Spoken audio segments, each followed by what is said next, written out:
Hozir men sizlarga Vertera kompaniyani mahsulotini optimiy zakup qilganini tushuntirib bermoqchiman. Agar birinchi oyda yangi hamkor kirgan bo'lsa va mahsulot sotganda unda 25% skidka bo'ladi. Birinchi marta olayotganda 40 pivga srazu olsa, oy oxirigacha o'sha 25% skidkasi qoladi. Ikkinchi, agar o'sha hamkor oy oxirigacha 220 PV kamida qilsa, unga keyingi oyga cashback qaytib keladi. 25% skidka olganimizda 220 PVdan bizda уже 5 million 15 ming daromad qoladi. Qanaqasiga? Men hozir tushuntirib beraman. 220 PV bu значит cashback qaytishi uchun qilayotgan ishimiz.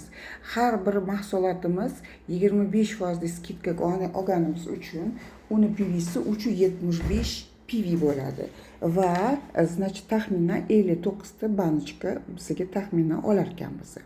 Shu 59 ta banочкamizni 25% skidkada olganimizda значит 255 mingdan har bir banочкаdan 85 ming qolyapti. 59 ta bankadan 85 ming bizga foydasi qolyapti 25% skidkasi.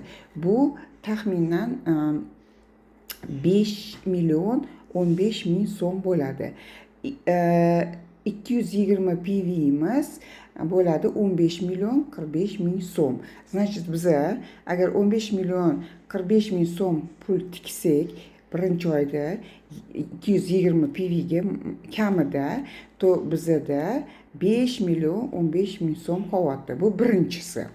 Ikkinchisi, keyingi oyda bizaga shu bizani 15 million 45 ming so'mimiz yana cashbackka qaytib kelyapti 10-числоda. Bu nima degani? Значит 15 million 45 ming so'mdan bu bizani mahsulotni 70% narxidan 70%ni shu cashbackdan yechiladi, a 30%ni biza naqd to'lashimiz kerak.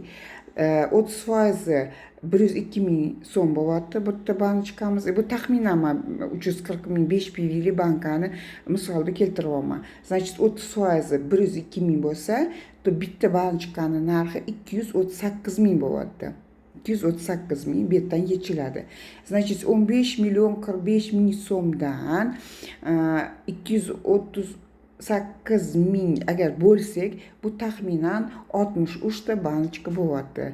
Значит 63 ta banочкani biza 70% skidkada olib 102 mingni olsak, 6 million 426 ming so'm pul yana to'lashimiz kerak. Undan keyin nima bo'lyapti? Значит cashbackni olish uchun bizda marketing bo'yicha shunaqa o'zini условияsi bor, sharti bor. Значит o'sha vaqtda siz 20 pivga qayta xarid qilishingiz kerak. То есть 4 ta bankani 1 million 360 ming so'mga olasiz. Agar siz des paytida bo'lsa, день единой закупки, u paytda yana или skidka bo'lishi mumkin, или podarka bo'lishi mumkin. Ну, taxminan, значит yana 4 ta bankaga biz to'ladik-a. Общий qancha chiqadi? Bu yerda 4 ta banka, 70% skidkada olganimizda 63 ta banочка, 220 pivning ichida 59 ta. Общий bizda 126 ta banочкani biz sotib oldik. Общий summa tikkan pulimiz 22 million 831 ming so'm bo'ldi. Bizani olgan daromadimiz bu 5 million 15 ming so'm va 15 million 045 ming so'm. Общий bo'lyapti 20 million 60 ming so'm. То есть bu 87% bizda daromad qaytib kelyapti. Har bir banочкamiz 181 ming butun 189 ming so'mga tushyapti. Bu juda katta qaytish bo'lyapti. Bu plan bo'yicha klinika bilan ishlasa bo'ladi, aptekalar bilan ishlasa bo'ladi va magazinlar bilan ishlasa bo'ladi. Bu faqatgina o'sha bitta optimiy zakupkani sizlarga nimasini tushuntirib berdim. Marketing planga agar qo'yadigan bo'lsak, o'ta yana boshqa daromadlar bo'ladi.